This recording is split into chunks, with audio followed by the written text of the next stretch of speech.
Hi guys, welcome to Raising Vibrations with myself, Simon. Today, guys, I'm going to be introducing the next series that I'm starting for us, and this is going to be on Uranus. Now, I've completed the Pluto series and the Neptune series, and I really hope that obviously offered you some insight into understanding the dynamics that are playing in your astrology chart. Okay. Now, there's one thing that you need to know about this is that a lot of the information that I'm sharing with you right now is like general concepts that are applied when you're looking at your astrology chart to look deeper into the soul and its evolutionary journey. However, we must always take into consideration the totality of the chart, like the whole chart in itself, okay? And the aspects and so on and so forth that planets are making to each other to really get to the bottom of why the soul would be manifesting those types of symbols, why you have, like, for instance, Neptune in the 10th house. There are reasons within the astrology chart that are revealed when understanding it from a holistic perspective, okay? So it's really important to check that out and to put everything together before you can come to like a conclusion as to what that symbolism means. All right. So Uranus, okay, we've got to this point within our consciousness. Now, I have actually gone backwards in terms of the solar system in itself, and I've done this on purpose because in terms of like trying to understand the dynamics of the outer planets, like for instance Uranus, Neptune, and Pluto, okay, we've got to try and see it from the perspective where these symbols are manifesting on an unconscious basis. Okay, this is more like the spiritual work that we have within our lives. These are the type of situations that we need to surrender to in our astrology chart to be able to really get a deep insight into what they are actually manifesting within our consciousness, within our soul's journey, and obviously within the astrology chart as well. So they're very different to the personal planets, okay, in that sense. They, like I said, they've got a longer span around the actual sun itself. So for instance, Uranus is a 7-year transit. You've got Neptune at roughly 14, and then Pluto, sometimes it can vary from 10 years to up to 20 years, I think, when it goes through like Taurus and Gemini and such. So it's a very long, or it has a different transit itself. But the point I'm trying to make here when it comes to understanding these symbols are firstly that we are having to surrender to the placement of them in our lives, because when we do that, when we surrender to the essence of these three outer planets, we start to become more consciously aware of the spiritual dimension that exists within this earth plane. Okay? And what I mean by spiritual dimension, I mean understanding the soul's journey across many earth timelines, okay? And understanding that journey that has this multi-dimensional view. That's what I'm trying to say. And Uranus in this particular series will correlate to a lot of dynamics that are linked with past lives and so on and so forth, which I'll get into now. But to understand the three outer planets, there are planets that really teach us about a spirituality. They're essentially like existing after the horizon, you know. So one of the examples that I use when I explain this concept is something like when we look out at the ocean, okay, and we observe the horizon, right? And we look at that place and we know that it's ending. Like our perception stops us from seeing past a certain point. But we know intuitively that that's not the end of the world. That's not where everything just, falls off, for instance, and there's a large waterfall over there. We know that things continue. And so our perception of that is where our limits are. And I like to see that as Saturn in the astrology chart. I like to see that as the Saturn energy that exists in our lives, where the physical form that we have, okay, and the definitions are the container in which we exist within. This is the vessel that I use, Saturn. And so everything outside of that realm starts to become a very unconscious experience where you align yourself with those symbols in your chart, and they become how you are shaped in a spiritual sense, the dimensions of yourself that are not physically understood. You understand what I mean by that? So in terms of like looking at the outer planets, they offer us an incredible insights into our spiritual journey and what we have done and so on and so forth. So Pluto, for instance, the soul, in that way. We can link it to that. We've got Neptune, for instance, the spiritual essence of where we are, linking and integrating wherever Neptune is in your chart. Pardon me. Wherever it's in your chart, integrating that aspect into ourselves, accepting that as ourselves, allowing complete love to be a part of us. And then Uranus, which is now where I'm getting onto. Okay, this is the vibration of transformation. Okay, so let's give you a little bit of an introduction in terms of how Uranus manifests itself within our world, within nature, and so on and so forth. The first thing that we identify with Uranus is it is a transformation energy. Okay, transformation. Scorpio, Pluto, 8th house is transmutation. Okay, and Neptune is transcendence.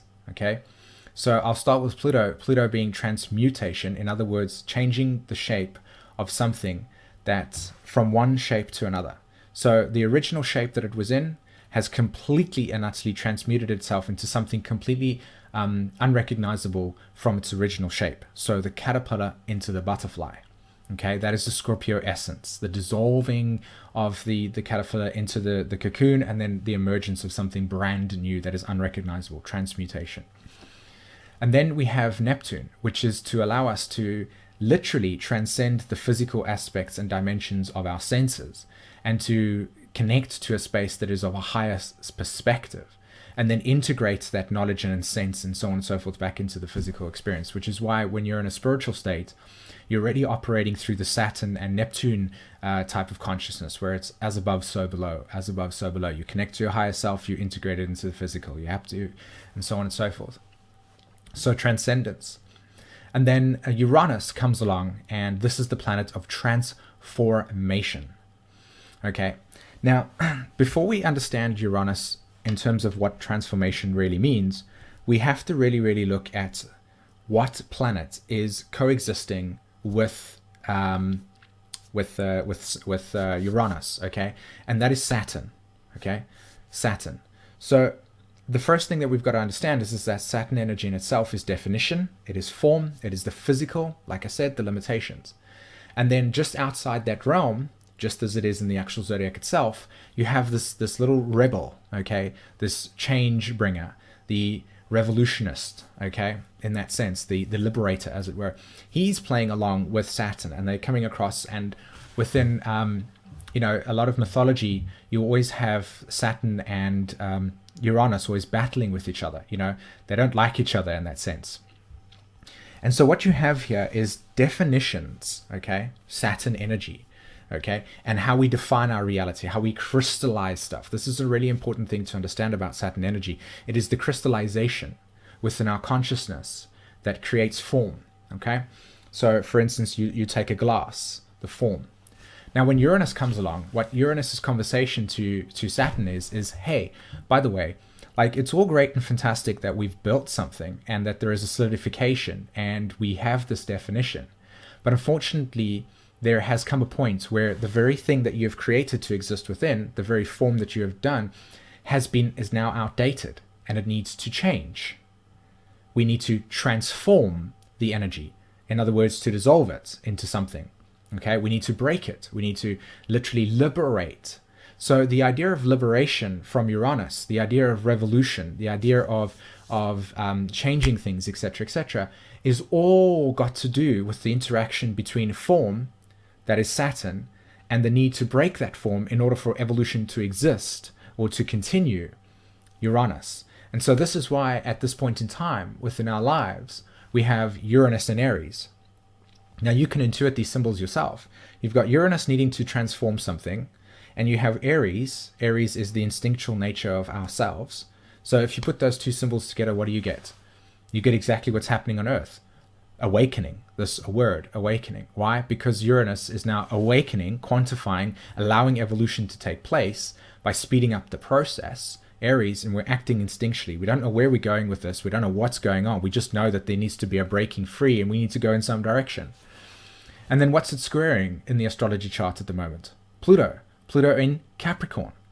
So you can see that just by understanding these interpretations, these intuitive knowings, you yourself can understand what this Pluto-Uranus square is actually about, which is literally the transmutation of definitions, of old form, of old ways of being, etc., etc. And Uranus making a connection to this, saying, hey, by the way, let's change it, and we need to instinctually break free. We need to instinctually change, go in a different direction, right? So Uranus, from the point of view of your astrology chart, correlates to the relationship between form that is outdated, that is crystallized, that is no longer supporting evolution, and the fracturing of that, the interaction of fracturing it, okay? This is why Uranus will be correlated to lightning, okay, in that sense, because Uranus is electricity. In that way, it correlates to electricity. And so we have here the relationship between something that is fracturing when Uranus touches it. So wherever Uranus is in your chart, there will be a transformation happening in your life relative to outdated and old perceptions and ideas that you have had prior to this life that you're coming in through. And so the fracturing, the liberating process that is taking place within your life is the relationship between feeling confined, Saturn, Capricorn, old, outdated, defined, and the relationship to wanting to break free, liberate, need freedom to individuate the experience. So you see how this is working. So wherever you have Uranus in your astrology chart will correlate to the fracturing of outdated old definitions that have crystallized, and so therefore the re-emergence of something new. Now, in terms of astrology itself and EA, Uranus will correlate to the speeding up of reality, the acceleration.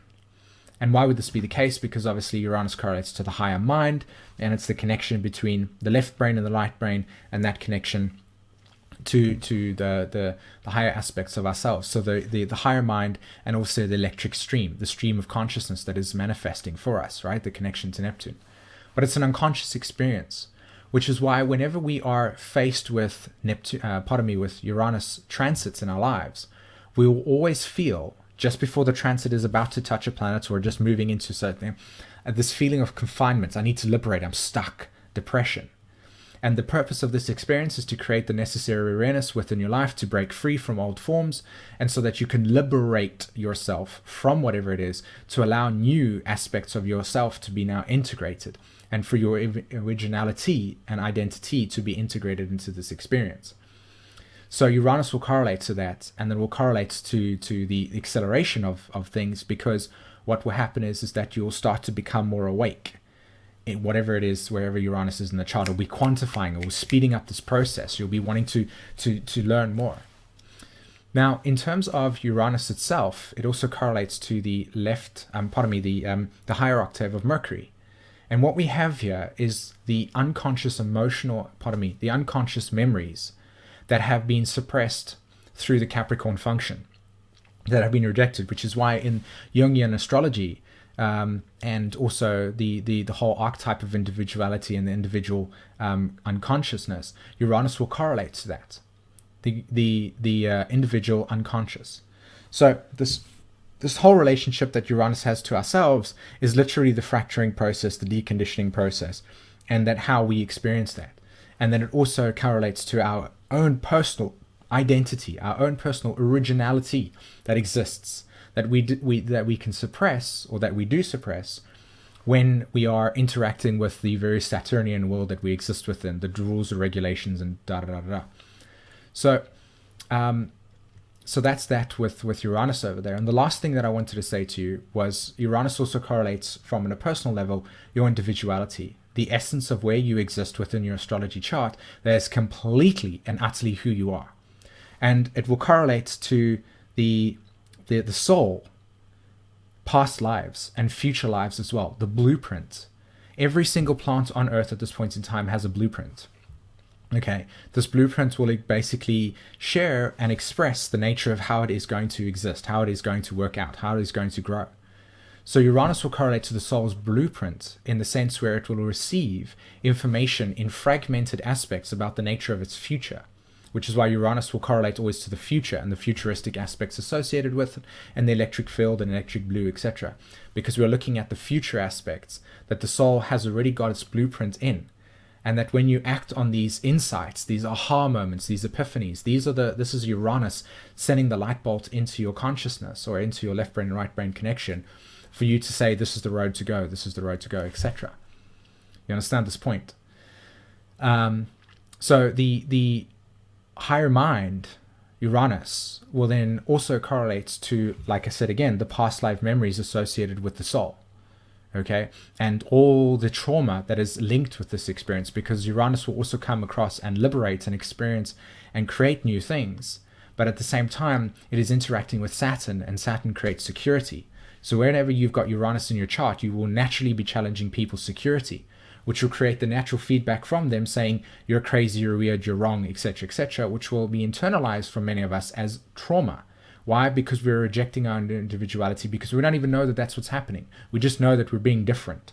So for anybody, you guys out there that have got a lot of Uranian in your chart, no matter how difficult it must be, always speak your truth and always create that electrified field that will change and fracture this person's sense of security and allow for a paradigm shift to happen, and to not reject your own individuality where it is in the chart. Okay?